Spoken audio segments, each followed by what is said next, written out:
So, good afternoon, everyone. Good morning, and goedemiddag of goeiedag iedereen.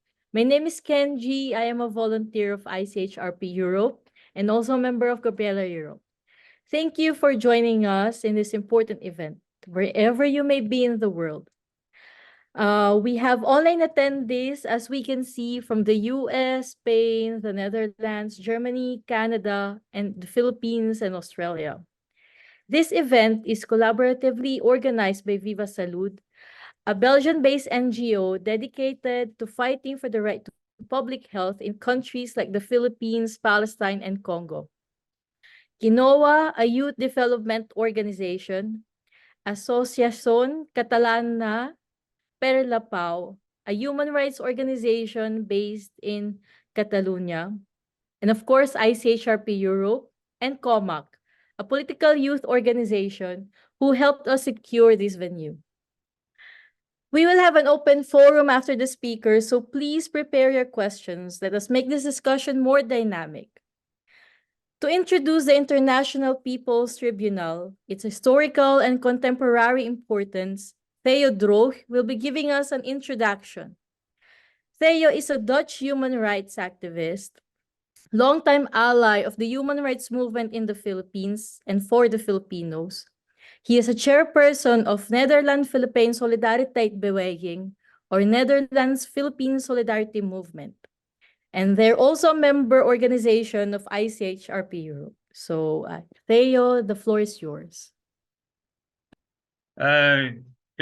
Welcome everybody.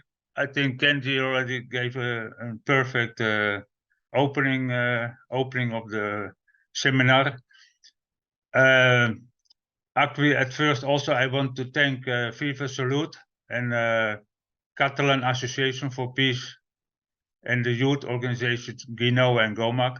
I realized that we are really dependent on the younger generations to do all this technical work, because it's now a hybrid Zoom. This is the first time for me to be in a hybrid Zoom. Then, so great respect for the ones doing the technical work. Me, myself, yes, what Kenji said, I'm with the Dutch-Philippine Solidarity Movement, now for this time about 26 years.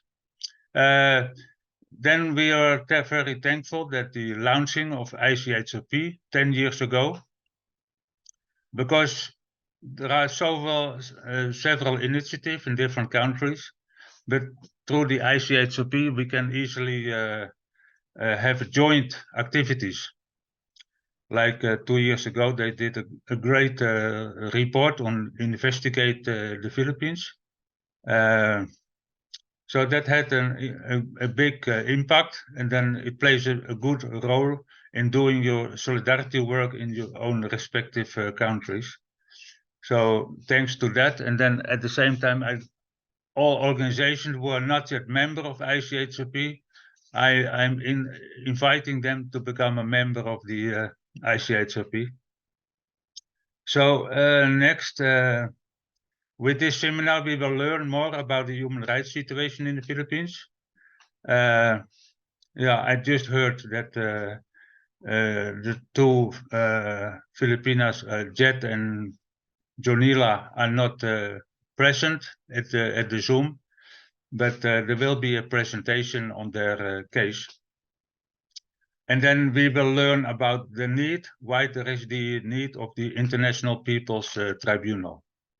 So the context will then guide us in comprehending the rationale behind organizing an International Peoples Tribunal on the Philippines, which is in May 17 till 18. And then the International Coalition for Human Rights in the Philippines, the ICHRP, of course, officially endorsed the IPT. So, and we will have this interactive session. After the input, this will allow us to exchange our views and resolutions on how the international community can support the Filipino people in advancing their for truth and justice. So we call on people and organizations around the world to attend the IPT 2024 and widely publicize its results. So I'm wishing you all a pleasant seminar. So I can give it back to you, Kenji. Thank you, Theo, for that introduction about the ICHRP and the IPT and why ICHRP is endorsing or introducing the International Peoples Tribunal and how Filipino people can leverage this legal platform or avenue to create a bigger impact on the worsening human rights situation in the Philippines. And of course, we do invite you to join ICHRP chapters near you. And with that, we have Attorney Sol Taule of National Union of People's Lawyer or NUPL to tell us more about the human rights situation in the Philippines.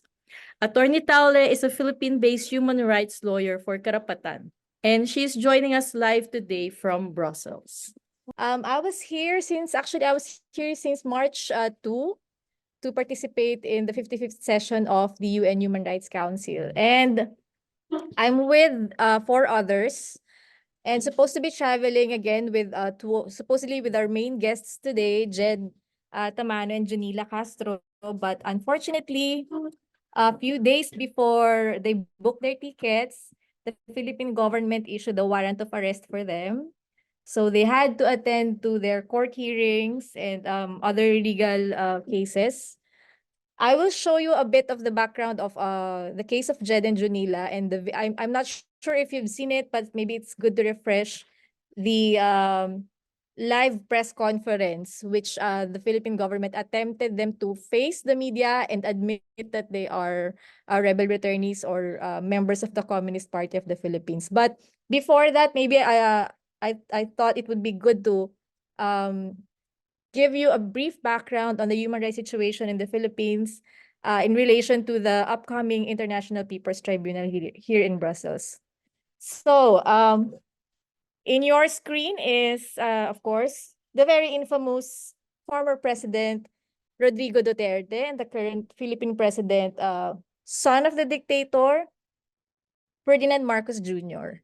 So, actually, it's kind of hard working now with the international community because the current president, Marcos Jr., is good at playing images. You know, he's portraying himself to be different from President Duterte. Oh, of course, he's a less cussing president. He doesn't curse the international community, the special rapporteurs, the ICC.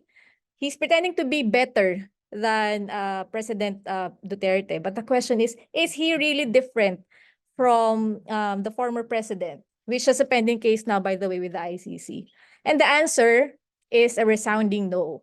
Actually, President Marcos Jr. merely carried over the anti-people policies, which is already in place during the administration of President Duterte. And I'm talking about the drug war, I'm talking about the counterinsurgency programs, the extrajudicial killings, and the all other grave human rights violations in the Philippines. And to tell you, President Marcos Jr. is now more than 20 months into office, and nothing significant, especially in terms of policy changes, has happened since he assumed office in 2022. So what we observed is that the pattern of the killings and other rights violations still continue up to this day. Can you turn on to the, can I, oh, you have the control, right? Yeah. Okay. Yep.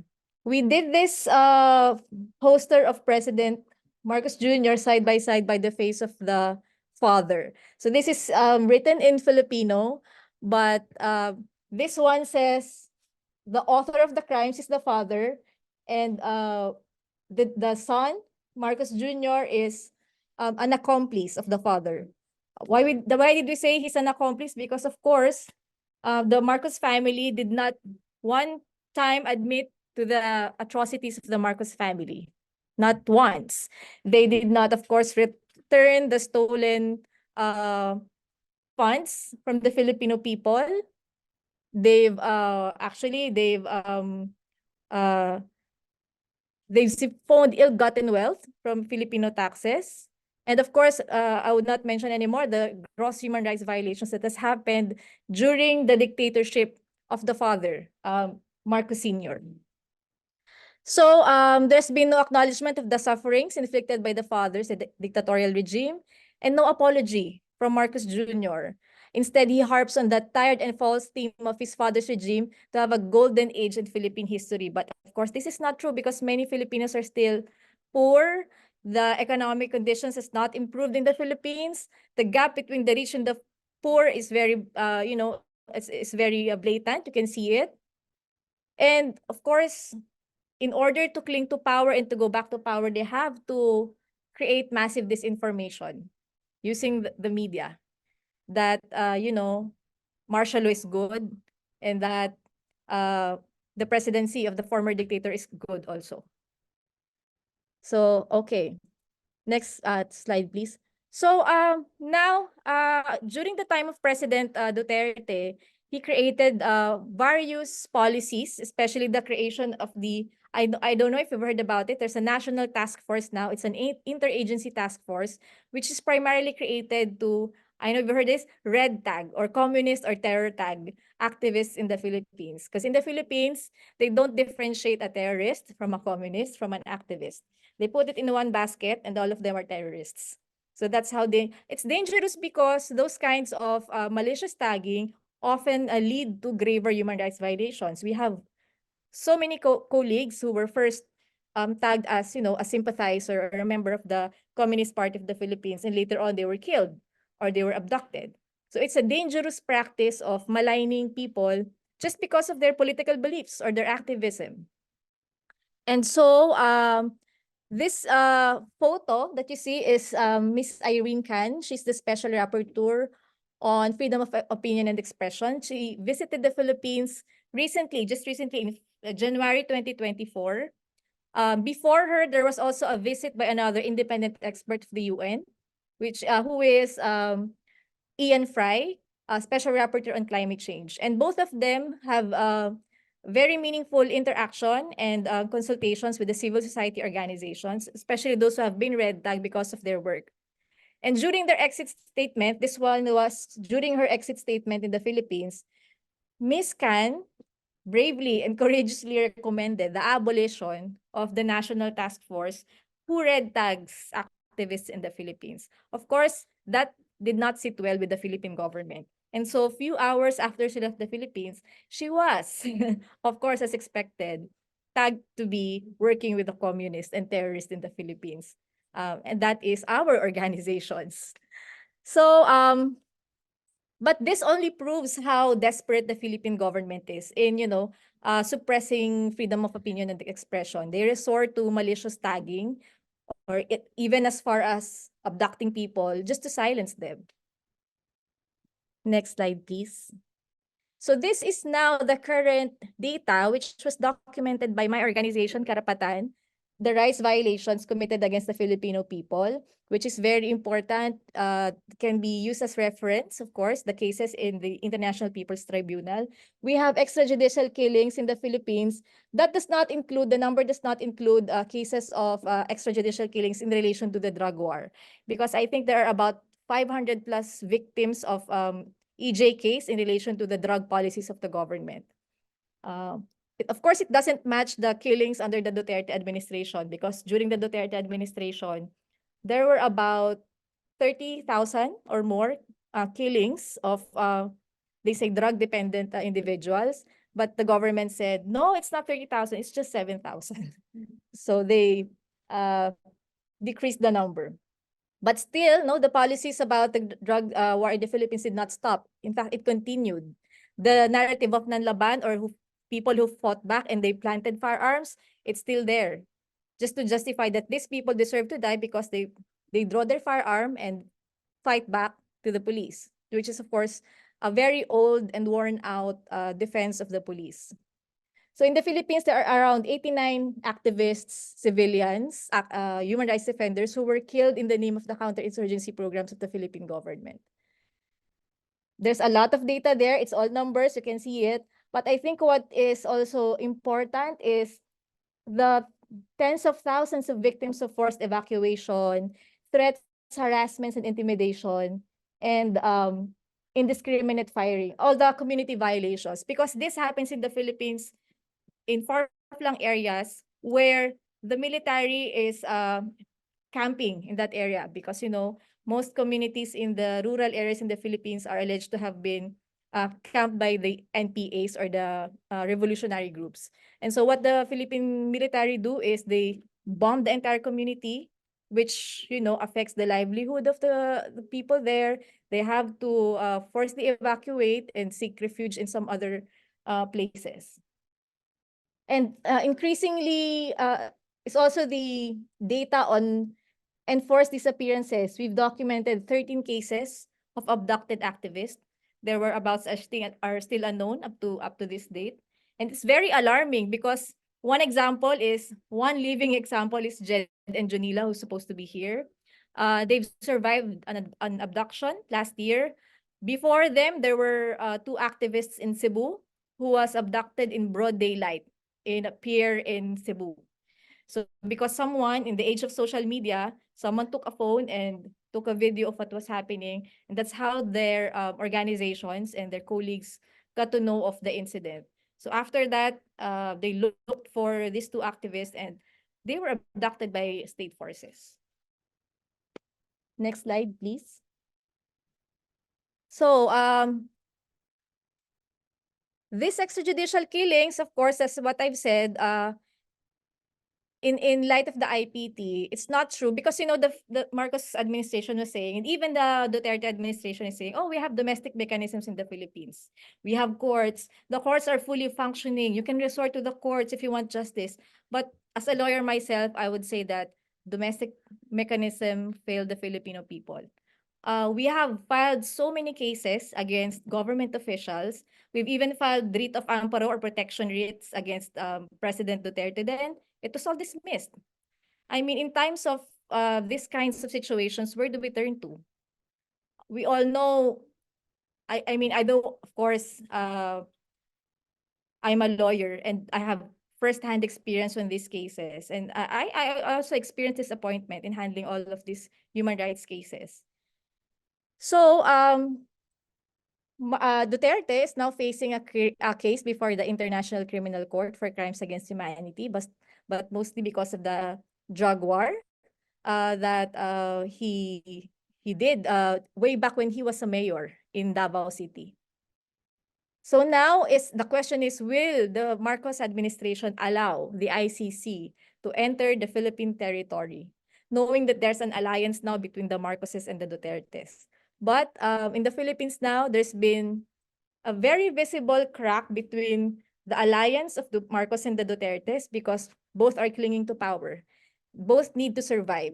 I mean, it's an open secret that they run for office because they intend to protect their interests. The Marcoses wanted to be back in power to recover the ill-gotten wealth that they hid here in Europe.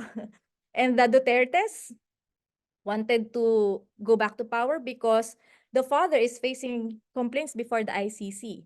So a few weeks back, I think I was browsing over Twitter, and I read the news about a possible Duterte tandem in the 2028 presidential elections. What does that mean? So they say that the daughter, who is now sitting as the vice president, Sara Duterte, will run as a president, and then the father, the former President Duterte, will run as the vice president. So imagine how rotten Philippine politics, like a father and daughter sitting as two top positions in the Philippine government. Okay, can you, yes. And of course, these are some of the cases of enforced disappearances. The most highlighted case is the case of two activists, Dexter Capuyan and Bazu de Jesus. They are from the Cordillera region. The Marcos administration already constitutes 45% of the 20 victims documented throughout President Duterte's 6-year term. So it's really alarming because the numbers are increasing compared to the administration of President Duterte, despite the existence of Republic Act number 10353, or the Anti-Enforced Disappearance Law. So in the Philippines, we have the anti-enforced disappearance law, we have the anti-torture law, and so many supposed to be pro-human rights laws. But enactment is a different thing from enforcement. I mean, you have these laws, but really on the ground, you don't have people being accountable for violations of this law.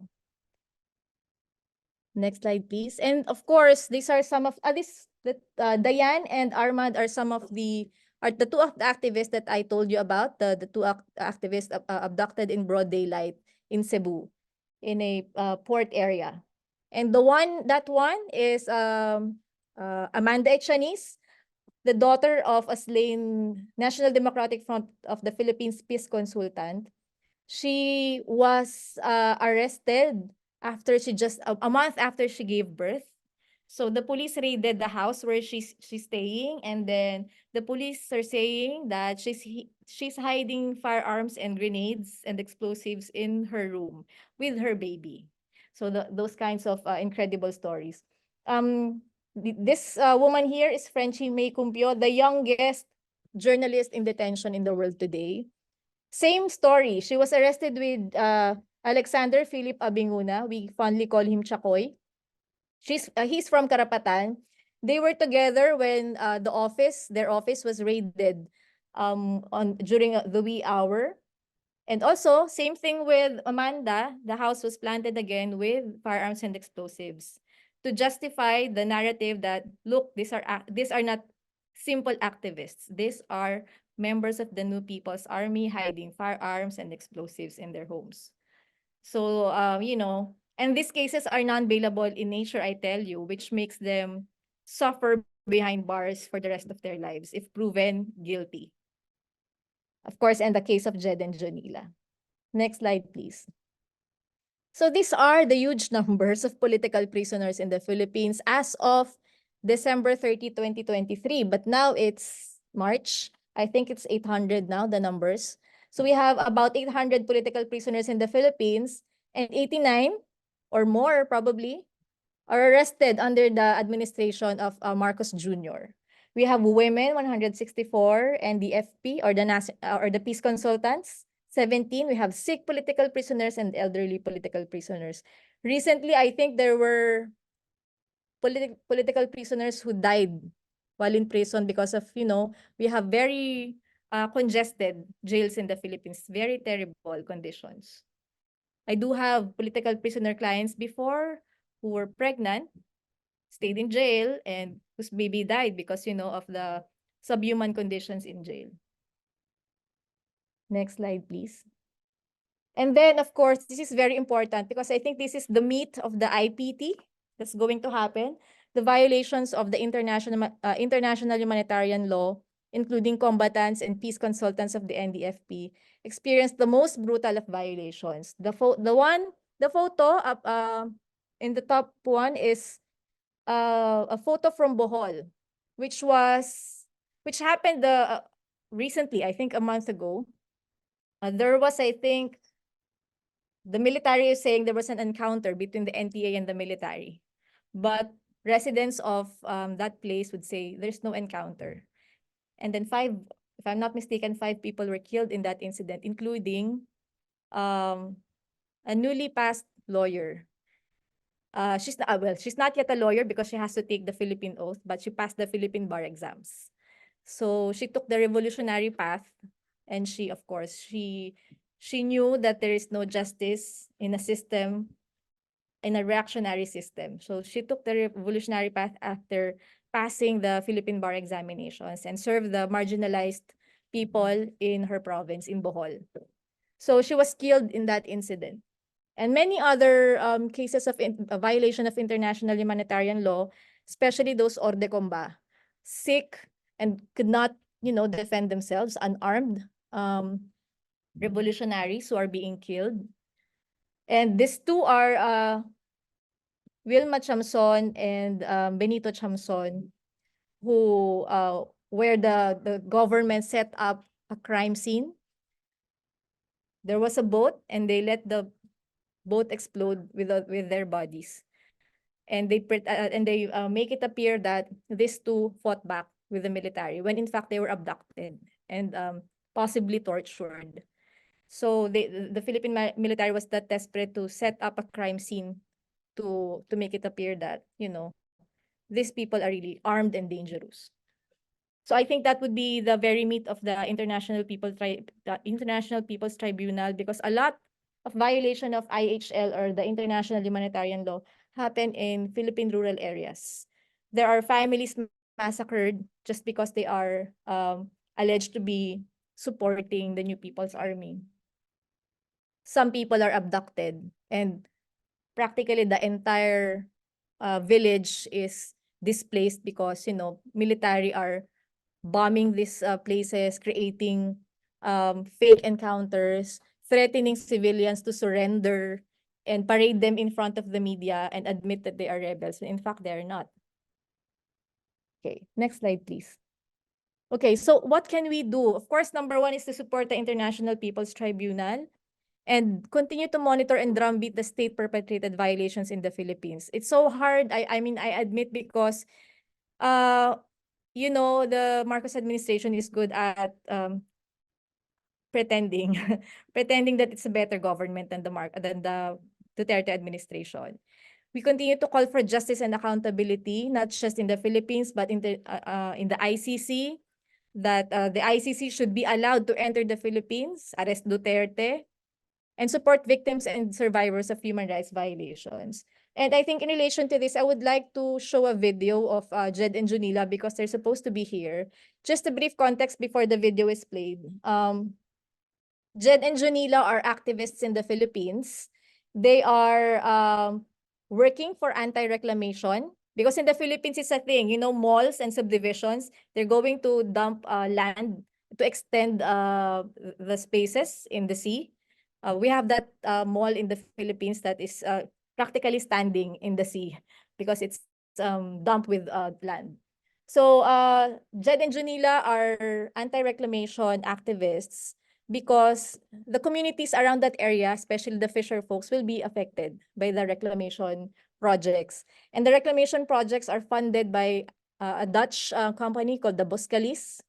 So they are supposed to be here also in Netherlands to protest for against the Dutch project. And so one time, they were in the community in Orion, Bataan, when a van stopped in front of them, and they were forcibly abducted inside the van and put inside the van. So how did we know that they were abducted? They left their slippers in the area where they were abducted. And when their colleagues are looking for them, they cannot be found. So there are some witnesses in the area, residents of that area, who witnessed the abduction, and they reported it.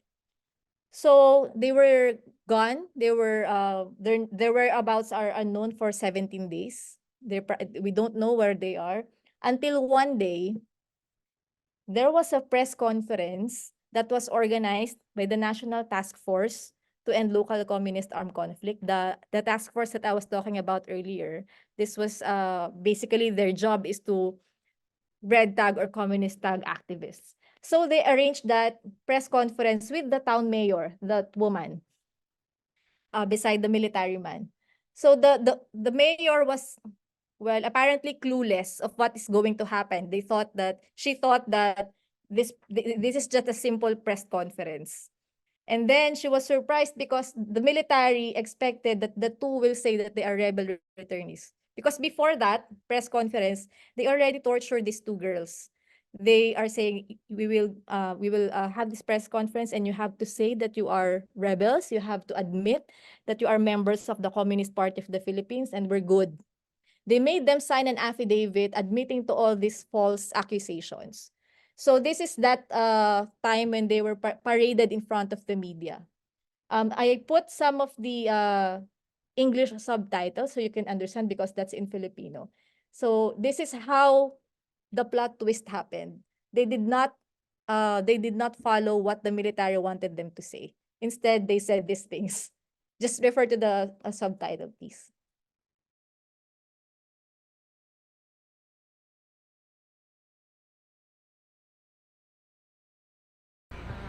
Magandang araw po sa lahat. Kaya binili na namin na magsalita ngayong araw para katulad ka ng sinabi kanina, mahalagang malaman natin kung ano yung totoo talagang nangyari. At gusto namin ang tanong na dinukot ba kami o kusa kaming voluntaryo kaming sumurrender.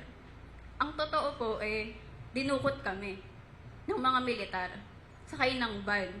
Napilitan din kami na sumurrender dahil pinagbantaan yung buhay namin. Yun po ang totoo. Hindi rin namin ginusto na mapunta kami sa kustodya ng mga militar. Hindi rin totoo yung laman ng affidavit dahil ginawa yun, pinirmahan yun sa loob ng kampo ng militar. Wala lang kaming magagawa sa mga pagkakataon na yun. Ang gusto lang namin magpakita ngayong araw, yung lantarang pasismo ng Estado sa mga aktivistang ang tanging hangarin. Ipaglaban lang yung Manila Bay. May nangyayaring reclamation projects doon. Ang problema doon yung mga mangingisdang mawawalan ng hanap buhay. Pero nagagamit yung mga militar para ipatigil yung mga pagkilos. Para masupilan yung mga kabataan, yung mga mangingisdang nandun. Yun ang tunay na issue dito. Sandali, Junila. Pakinggan muna natin yung masasabi diyan. Kung sabihin sa lahat, nagpapasalamat ako sa lahat ng mga hanap ko kami, pero nanalig kami doon. Halos 3 linggo na kami lang, hindi namin alam kung nangyayari sa labas. Alam namin na meron kaming mga kasama sa labas na napatunayan din natin sa mga nangyayari ngayong nakaraan na yung kamastuhan ng paglaban natin. Isa lang natin, marerason ba yung kahit na anong problema. At sa ngayon, kailangan na rin natin mag-focus sa kung ano yung issue ng bansa ngayon. Ituloy yung laban sa pagpapatigil sa mga reklamasyon. Ang mga mangingisda sa Manila Bay. Ituloy natin ang lahat. Sinasagawa natin ngayon. Maraming salamat talaga.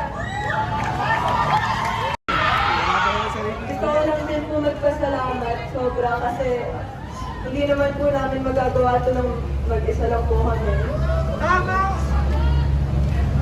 Panawagan lang din po namin kasama rin ninyo na hindi lang naman kami yung mga nawawala. Kaya panawagan din namin ay ilitaw din ang iba pang mga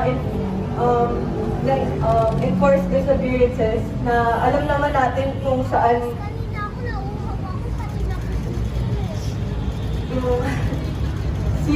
sino ba ang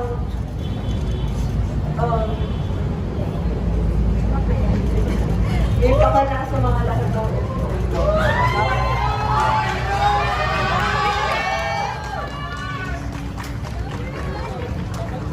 I hope you were able to watch it and understand the subtitles because for context, the first few seconds or first few minutes of the video was when they were paraded in front of the press conference. So obviously they did not tell the public what the military wanted to say to the public. They bravely and courageously tell their own story, the truth, that they were abducted and they did not surrender as what the military wanted the story to be. So they were very brave. And I was asking them at that time, how did you come up with that idea? Because it's not the first time in the Philippines that people were paraded in front of the media to admit that they were rebels. Some of the activists are forced to admit that they are rebels because, you know, they are in the hands of the military. Their lives are in the hands of the military at that time.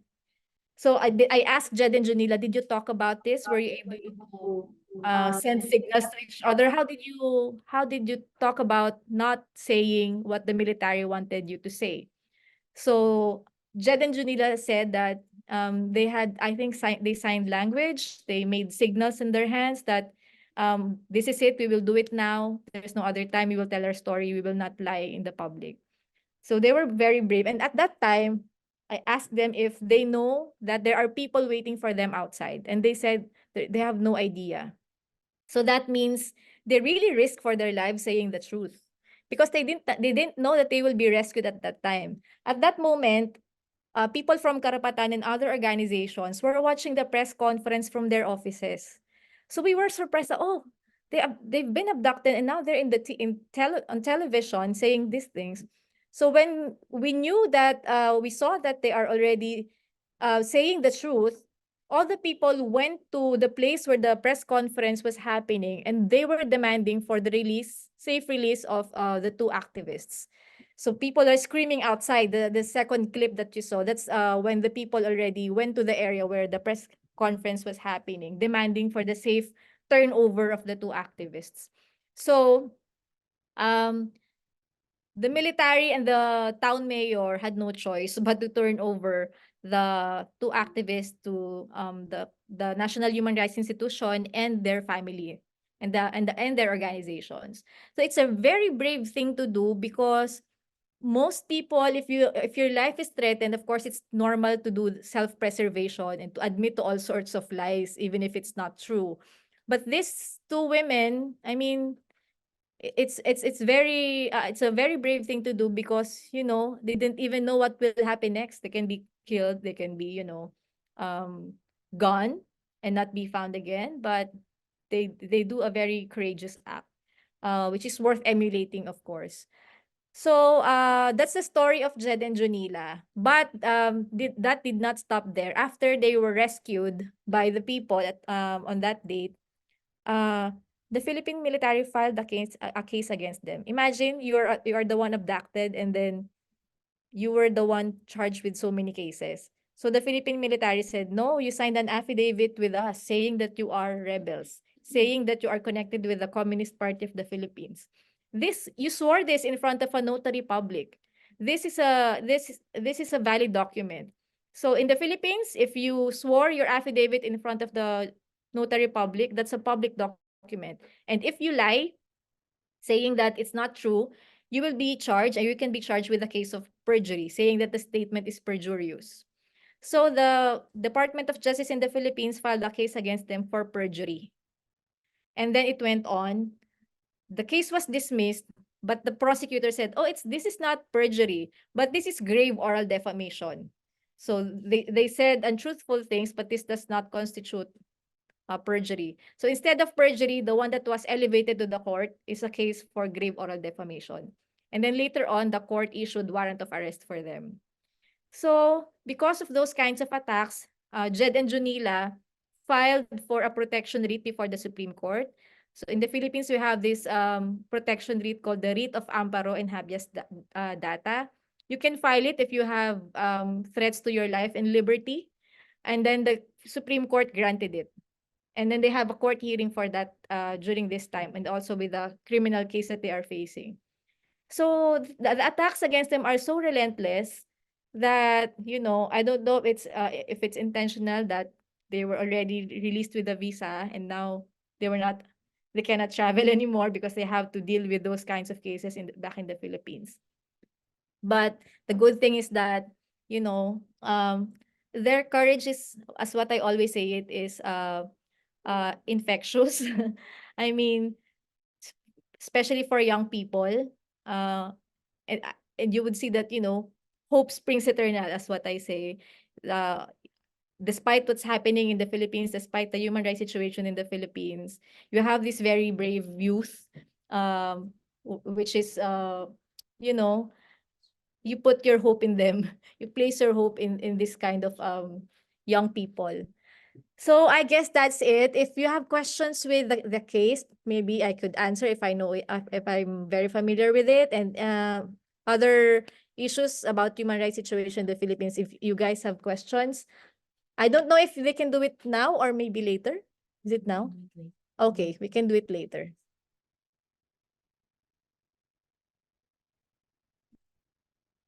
Okay, I'll give it back to Kenji. Right here.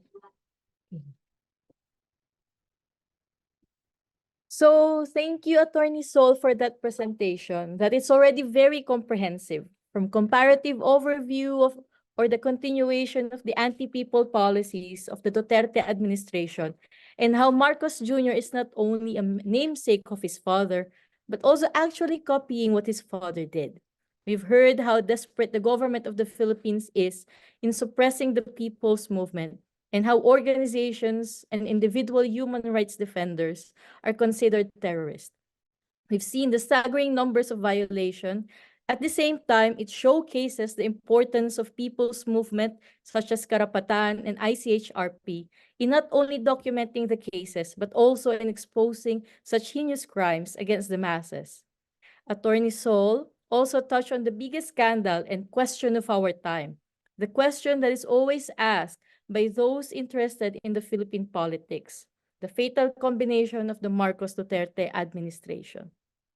And of course, we've seen how this government is not only committing grave violations of national law, but also of international humanitarian law, where most cases or most crimes are committed in far-flung areas, away from media or social media.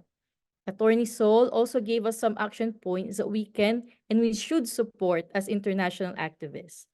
Then we have the historical press conference organized by NTF-ELCAC, showing the bravery of our colleagues Jed and Janila in exposing the tactics of the Philippine military. So now we have enough substance to actually hold this IPT this May 17 to 18. We will learn more about it from Drew Miller. Drew joined the Solidarity Movement for Human Rights in the Philippines in 2015. Since 2017, he has served on ICHRP U.S. Secretariat and was elected as General Secretary of ICHRP in 2023. He's based in Washington, D.C. So, Drew? Hello, thank you. And thank you to Attorney Sol for the great situationer.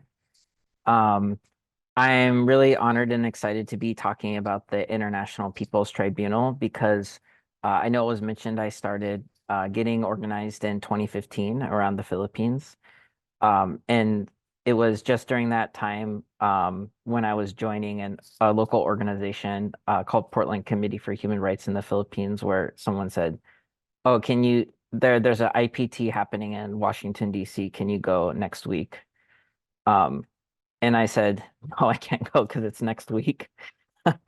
I lived in a different city. And all that to say,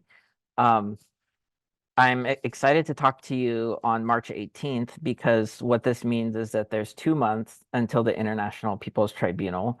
And so you have 2 months to plan in advance on how you can attend. So I hope that if you're on this webinar, you are planning on it. So a little bit about ICHRP, or the International Coalition for Human Rights in the Philippines. Just for background, I know it was briefly introduced earlier, but we're a global coalition of over 50 organizations around the world campaigning for human rights and just and lasting peace in the Philippines. So we are campaigning for just and lasting peace because there is an ongoing civil war in the country, of which the International Peoples Tribunal will be very relevant in covering. So the International Peoples Tribunal, I think it's been said, May 17th through 18th. So again, just exactly 2 months from today. It is a quasi-judicial forum aiming to investigate war crimes and violations of international humanitarian law committed by the U.S.-supported Marcos Jr. and Duterte regimes. So it's quasi-judicial because this is not an official court. So I think what we've seen is while there has been intensive lobby campaigns, people have really brought these issues to governments all over the world, whether it's the US or intergovernmental bodies like the United Nations. There has not been a sufficient international response from governments in order to address the intensive human rights situation, which Attorney Sol explained. Because these issues are still ongoing. There has not been a stop under Duterte or Marcos. And so while this is not an actual legal or governmental body whose decision has binding power over the Philippines, it is an opportunity for people across the world to come together to raise attention to what's going on in the country, and to actually have a report and witnesses and testimonies that we look at through the critical lens of international law and international humanitarian law, so that even if these issues are not giving proper attention in the UN or the International Criminal Justice Court, that the people across the world will give attention to these issues and not stand for these crimes that are happening. So the focus on the tribunal will cover issues and violations of international humanitarian law, which the attorney again detailed in terms of some of those issues: the killings of civilians and hors de combat, the desecration of remains of combatants, massacres of civilian, enforced disappearances, indiscriminate firing, and aerial bombings. There's been quite a few aerial bombings, even just in the past few weeks, which have displaced civilians and caused harm to communities and their efforts to farm. And this even includes the use of white phosphorus bombs, which are known to be very destructive to communities. And then in addition, the terrorist labeling and use of repressive terror laws. And so in the testimonies that come up during the International Peoples Tribunal, all these issues will be covered and addressed to show that there really is a widespread amount of violations happening that the international community needs to pay attention to. So just to step back a little bit, the reason that these war crimes are happening, the reason that there is this trial between the Filipino people and then the US government and the Marcos and Duterte regimes, it's because there is an ongoing civil war in the Philippines. So since 1968, the Communist Party, New People's Army, and National Democratic Front has been waging a revolutionary war in the country in order to actually address the widespread social and economic problems of the country, the landlessness, the lack of fair wages, the lack of access to food and water and resources, the lack of the ability of the people in the Philippines to use these resources for themselves and not just for export to other countries in the wake of like long time colonial oppression in the Philippines. And so that's why when we hold this tribunal, it's really important to view the human rights situation not just in the context of military who are harming civilians, but military who are doing this because on the basis of like a civil war that's happening in the country, and using that to conduct a vicious counterinsurgency campaign that's impacting people. So these human rights violations that are happening in the Philippines are not just out of the blue, but they're happening because of the civil war. So some more background to that. Of course, we have the two sides in the Civil War, which is the government of the Republic of the Philippines, and then the revolutionary movement represented often in peace talks by the National Democratic Front. But you'll notice again, this tribunal is not just the Filipino people against Marcos and Duterte, but it's against the US government, Marcos and Duterte. And the reason that's so relevant is because the Philippines has been under colonial rule by the US for direct and indirect for over 125 years now. And so since that time, the Philippine government has acted as a puppet government for the US, controlled by US economic and military interests. And so in that case, the civil war that's happening in the Philippines and these war crimes that are happening not only includes the Philippine government, but also the US. And so in this slide, the Philippine government acts as a proxy state of the US, and the armed forces of the Philippines as a proxy army. And so what makes this significant is that this is not just a conflict that's internal to the Philippines, but it's really an international conflict. And in that light, international law and international humanitarian law take great importance in this situation. So just some more context there. So international humanitarian law, which I know the attorney spoke about already, really covers the issues of the rules of war. Knowing that there's violence in war, there's still rules and humanitarian issues that must be upheld. Again, for example, you cannot kill or attack civilians in the context of war, or if someone is captured and a prisoner of war, you also have to treat them humanely. You cannot torture them or kill them, which we've already seen violated many, many times in the Philippines. And then international law, what's really important here is that there's this move in which I think was addressed earlier, that the Philippine government and the US as well will categorize the National Democratic Front in the Philippines, the New People's Army, and the Revolutionary Movement, want to cast it as terrorist. But what's actually international law is that in the situation of colonial repression, people actually have the right to resist, even to the point of armed struggle. And so this really reframes how the conflict should be handled, because what's noted here is that the National Democratic Front and Revolutionary Movement are not actually a terrorist organization, but they are actually a belligerent force which has the right to resist based off of international law, and they should not be treated as a terrorist organization. And so that reframes to the international community how this should be handled, and that the National Democratic Front actually acts as its own state of equal footing to the government of the Philippines.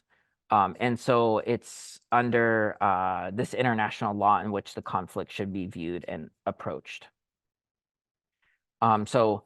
Yeah, this slide is just clarifying the People's War that's being waged in the Philippines is actually a right under international law. What's important about the International Peoples Tribunal in covering this and projecting this to the international community is that when there's news stories of the Philippines or things that are left not in the news, it's very limited in scope. So oftentimes there's coverage, for example, in the news in recent years of the war on drugs, which is of course important. We want that to be covered in the news, but we shouldn't just view what's happening in the Philippines in a limited scope. It's not just killings of drug users or people framed as that, but it's killings in the context of a civil war in the country, and that there's major violations of human rights that are happening, where whole communities are being bombed and displaced. And that the international community, whether that's in the US or Europe or all over the world, often has a role in that, whether it's providing aid or weapons to the Philippine government. And so that's where the People's Tribunal can provide platform to people in the Philippines who are being affected to these violations to speak on these issues, and for the international community to really tell the truth of the whole situation in the Philippines and the dire situation and the roots of the armed conflict that are happening, so that we can provide solidarity support for the real issues and not look at what's going on in the Philippines through a limited lens. So with that, we can start to talk about how the People's Tribunal can be, and participation in it can be, a means to advance solidarity support for the Philippines. So all around the world, not just in the Philippines, we are seeing the intensification of US war and warmongering. So the picture in this slide is actually of a bombing of Gaza. And why I wanted to highlight that is because the war against the Palestinian people, supported by the US, has reached a very high level of engagement because people of the world are seeing how intense and how terrible and horrific the U.S. support of Israel is in waging this war, which is impacting thousands and thousands of civilians and had led to the death of 30,000 people.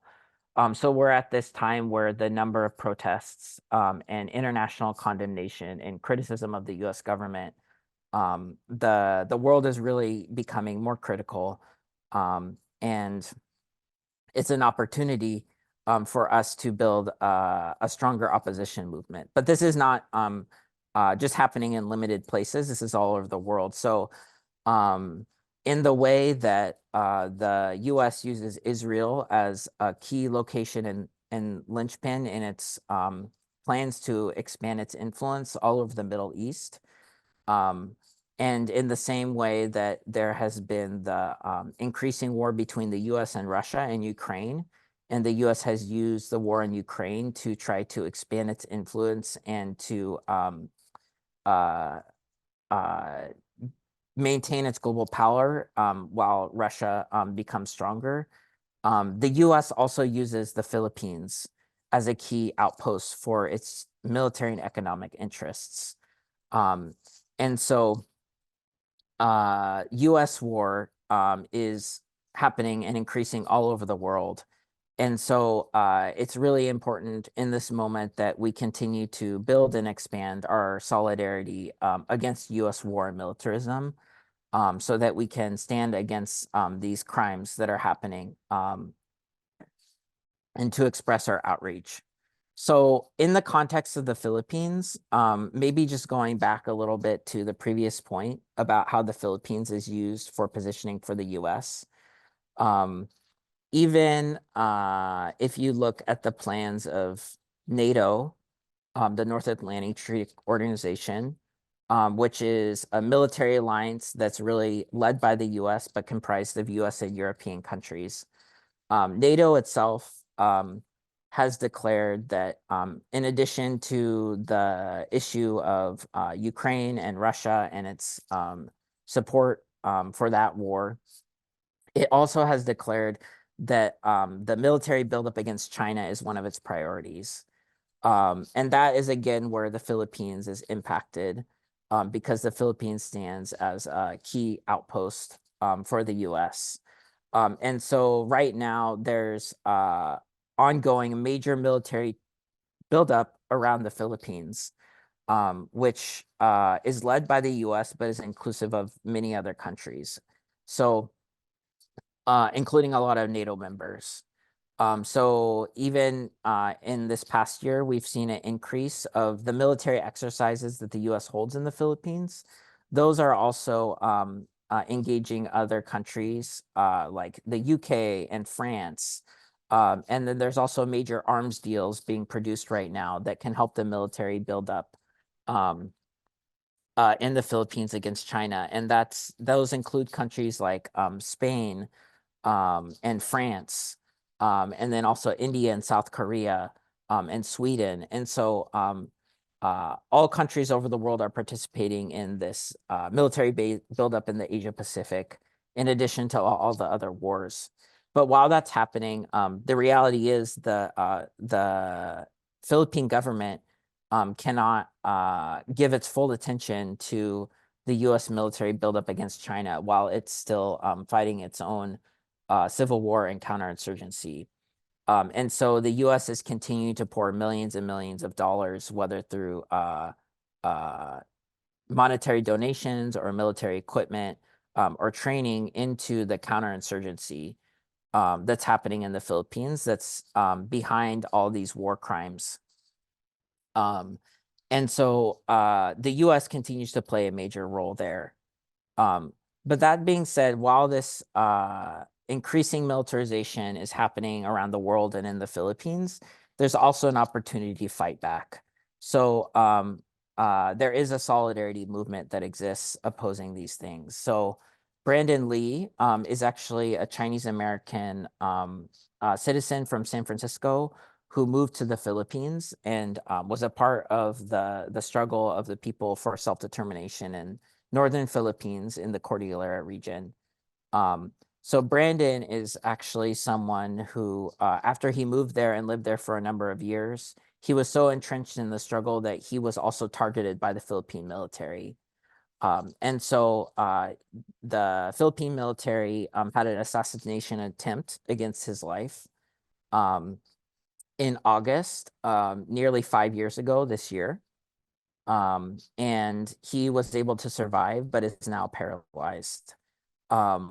But despite that, he has actually come back to the US, and he still advocates today, not just for justice for his own case, but for people all over the Philippines. And Brandon is actually someone who's going to be a witness in the upcoming International Peoples Tribunal. But what I want to point out here is that we have this call in the United States to fight like Brandon Lee, meaning that Brandon is someone who gave up his own personal interests to help serve the people in the Philippines and to fight back against these forms of repression that people are facing that's supported by the United States. And even through the attempt to take his life and through being paralyzed, he's still a very strong advocate and gives every day he can to support the struggle of the Filipino people, because the struggle being waged by the Filipino people for national liberation and self-determination in the face of all this US warmongering is a just struggle. And so I think that comes back to us all over the world today, whether we're in Europe or the United States or Asia Pacific, that we have to ask ourselves, who's in this international conflict in the that the US is using the Philippine state to try to repress the Filipino people. We have to ask which side we're on. And so as we're seeing the lines being drawn more sharply about the position of the US and its repression of human rights across the world, it's so important that we stand on the side of people who are poor and oppressed, but fighting for liberation.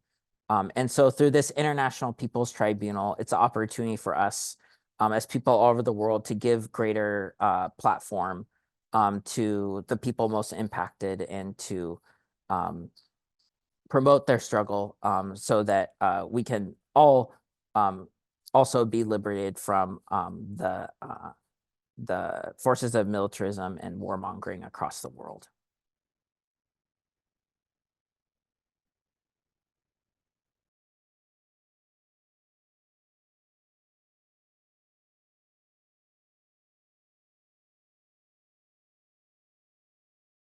So thank you, Drew, for that. So we got more interesting information about the ICHRP and of course the IPT. And we hope that you are interested enough to become a member of ICHRP. Drew reinforced our dissatisfaction in the Philippine judicial system, hence the need to maximize the civic spaces and true power of the people's movement. He briefly shared about the ongoing armed conflict in the Philippines, and according to IHL, it is just to rebel. And then we see that these violations are not isolated cases, seeing what's happening now in Gaza. Both wars in the Philippines and Palestine is supported by the US, and as it increases and intensifies its imperialist war. Hence, it is even more important to build the strongest solidarity front amongst people. And we will have one more speaker. We will hear a few words from Claire Chastain of the Associacio Catalan Pau, Catalan Association for Peace. That's easier. Yeah, I And think they're that's based easier. in Barcelona. Newly elected member of the ICHRP's Global Council since Bangkok's 4th General Assembly. She was nominated as the Vice Secretary General. And after Claire, we will have a short 5-minute break so you can pose your questions and we can also collate it and then we can ask our speakers. So Claire. Thank you very much. I think a lot has been said, so I will be quick and I will give, I think, more space to the questions. Just Thank you for giving the floor to me. I am Claire. I am from Barcelona, the Catalan Association for Peace. Associacio Catalan Pau, you said it very well. Newly elected member of the Global Council and a member of ICHRP Europe, obviously. I just wanted to say that it's a pleasure and an honor to be here and to share this space with partners and friends from all over the world. It's a very important event today because, as it was presented to us by Sol and then by Drew, we can see that there is a continuing pattern of systematic and massive human rights violations in the Philippines, and it's been going on for decades or maybe centuries. It intensified under Duterte, but it's still on under Marcos. Maybe the style is changed, but the content of the policies are exactly the same. I also saw, and thank you, Sol. Hi, Sol. Thank you for presenting the last numbers that the updated numbers by Karapatan, who is our main partner in the Philippines. I also saw them, and I think it's chilling because you can see persecutions, abuses, surveillance, red tagging, attacks, violations, extrajudicial killings. And I just wanted to raise the point that the numbers regarding women are very horrifying. Political prisoners, for example, and young people. When I was in Manila last year, just a year ago, I had the opportunity to listen to Diane and Armand that you presented in one of your slides. It's really amazing, the braveness and the courage of these young human rights defenders, because that's what they are. And as you said, Sol, I really think that this courage and braveness needs to be infectious. I really like your sentence. I just wanted to say also that if there is no justice, there can be no peace. We cannot have a sustainable, lasting peace with this impunity, with this situation in the Philippines. So we need to keep up the fight against impunity, and we need to keep raising awareness and tirelessly denounce all the root causes of the conflict that Drew has presented very accurately. And I just wanted to add that calling for the abolition of NTF-CAC is one of the fights that we need to keep having. We had the visit of the special rapporteur last month, I think in February, and she, special rapporteur against torture, Mrs. Irene Khan, and she officially asked for the abolition of the NTF-CAC. And it's true that it's impossible to envisage any peace if this body is still active in the Philippines. I will finish here just saying that this IPT is a very important moment and a great opportunity for us in Europe because the Philippines are far away, to listen to the victims, to the human rights defenders that will be coming from all over the world also, and to understand much better the situation regarding human rights law and international humanitarian law. So I really invite you all to attend the tribunal in May. Unite in solidarity for the Filipino people, to join ICHRP everywhere. And if it's in Europe, then even better, you can contact with us. We need to keep this fight because in the end, it's a fight for the Filipino people's rights, and it's a fight for all our fundamental rights. And I think in Europe, it's true that Drew explained a lot about the US and NATO, but we also have an important role to play in Europe because many of our countries, namely France and Spain, the UK, are selling weapons, and they are having technical and military agreements with the Filipino government. So we also have an important role to play to denounce that. I will just maybe stop here and give you the floor, not before thanking Viva Salud for the organization of this event and for all the logistical and technical aspects. Thank you very much.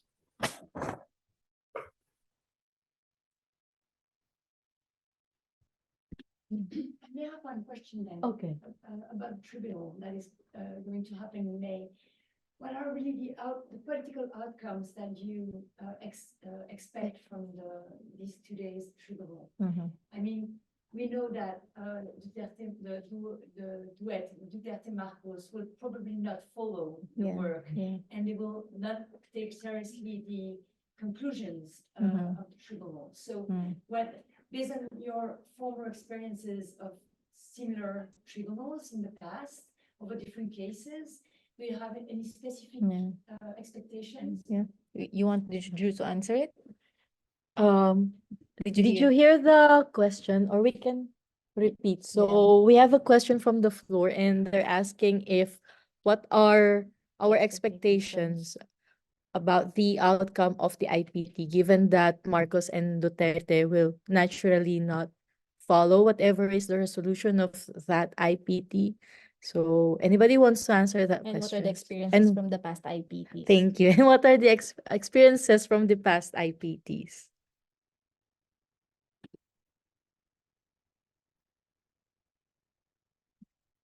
Did you? I can, Yeah. yeah. Okay. So I'll start with the experiences of the last IPT. So again, some of the most recent ones were 2015, and then in the US in Washington, DC in 2018, in Brussels. So in terms of these, I think some of the outcomes is one, the actual documentation. So I think you know, as I was sharing earlier, a lot of the war crimes and these issues are not covered in international media or even by major human rights organizations that are already existing.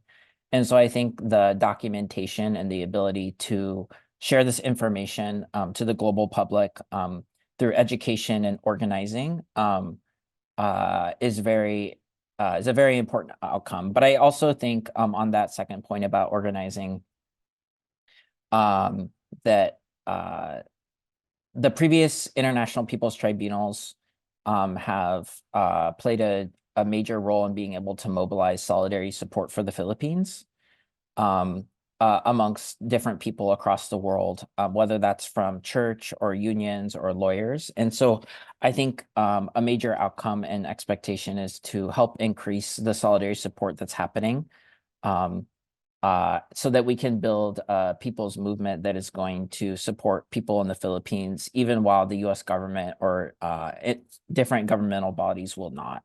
And so it speaks to even more importance for us to promote the findings of the People's Tribunal to bring more people's support and build more solidarity organizations for the Philippines who can actually play a role in providing support for the people's struggle while it's actually being repressed by the US and other governments.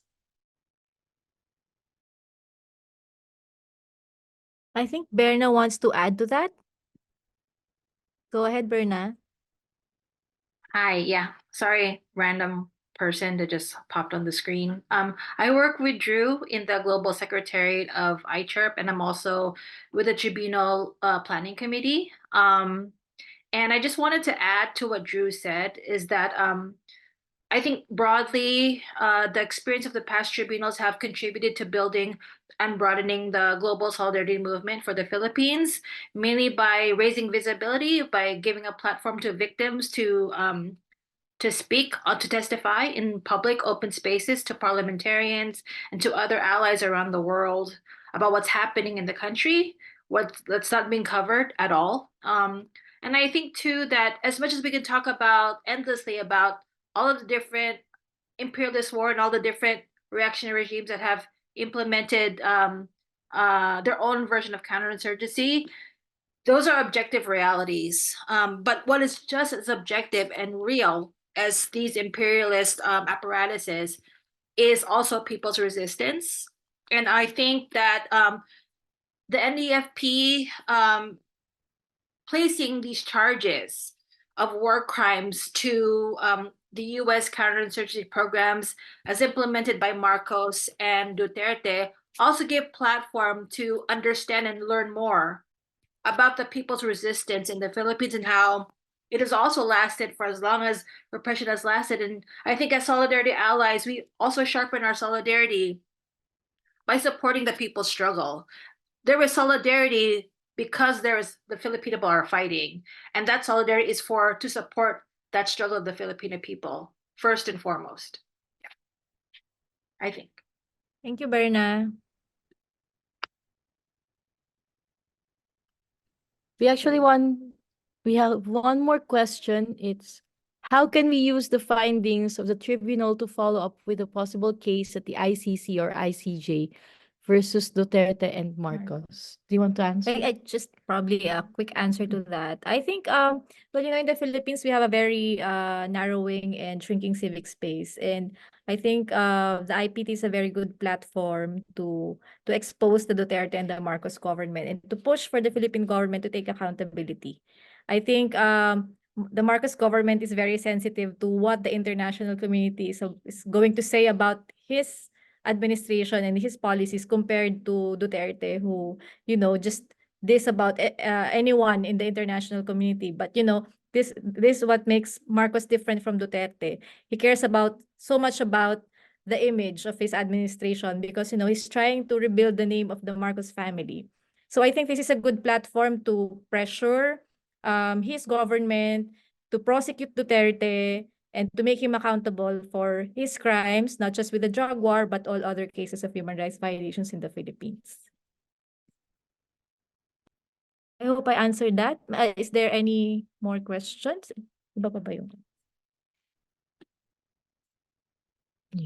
Okay. So, okay. Anybody would like to ask more questions? Or would like to add answer? Yes, please. Yes, my question is about the support of the Filipino civil society, because if there is not so much freedom of press Mhm. and a narrowing in space for, I guess, the civil society activities, I'm wondering which is the support, given also the fact that the narrative of the government is another one. Yeah.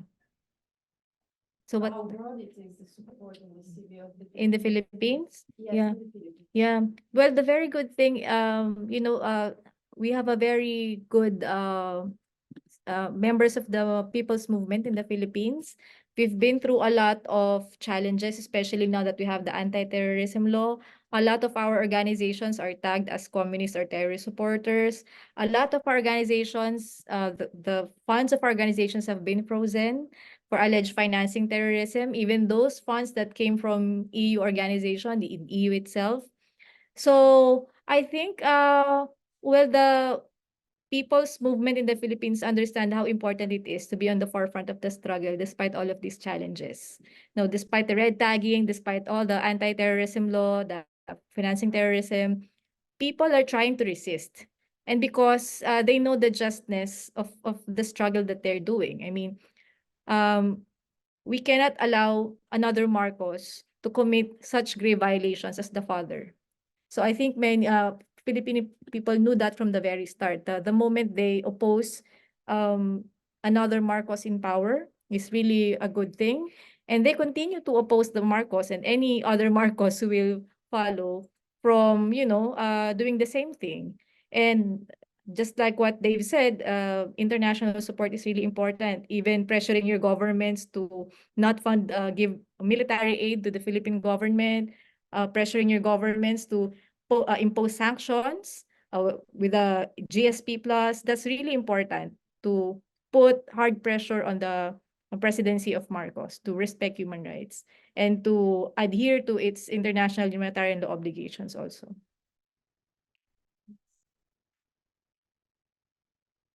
To add also, I guess also to the questions also is very important. You have mentioned also, and they also mentioned about the peace talk, the importance of peace talk between the GRP and also the National Democratic Front of the Philippines. Yeah. Because I think they have their own agenda to have, I think, a consortium to have a just and lasting peace. Yeah. That what the NDFP wanted to achieve and offer to the GRP. So, can you please repeat what JRP and Government of the Republic of the Philippines. Yeah. there's a because previously the Marcos administration is sending fields about resuming peace talks, but you know they're sending that kind of message while doing all these human rights violations. So we're not really know if the government is serious about it or what, or it's just a PR stunt, another PR blitz. But of course, you cannot do that without addressing the roots of armed conflict in the Philippines. It's deep-seated problems for decades ago.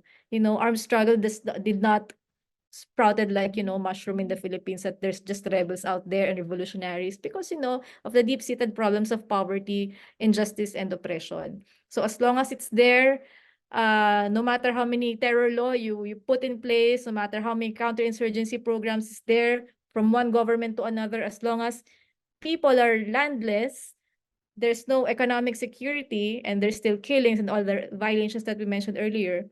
I mean, revolution in the Philippines will continue to thrive, and that's a reality. I mean, not just in the Philippines, but all other countries who experience the same thing. So I think it's really important to resume that peace talks already. And there's another one. Okay. No question, but I want to thank all the solidarity organizations and Filipino activists and orgs for the great work. Thank you so much. Thank you for your solidarity. So we don't have any more questions, but we have a closing statement again from Claire. So, Claire, if you're still there. Is it Claire? She's on. There. Hi. Well, I didn't know how to close again. I cannot add very much to what I've said before, but it's true that since I didn't have time, I didn't raise the fact that the ICC investigation is actually very linked to the IPT. So when I said that we have all a very important role to play, it's also a moment to learn about international rights and to be able to ask for justice in the Philippines, in the domestic level, but also in the international level.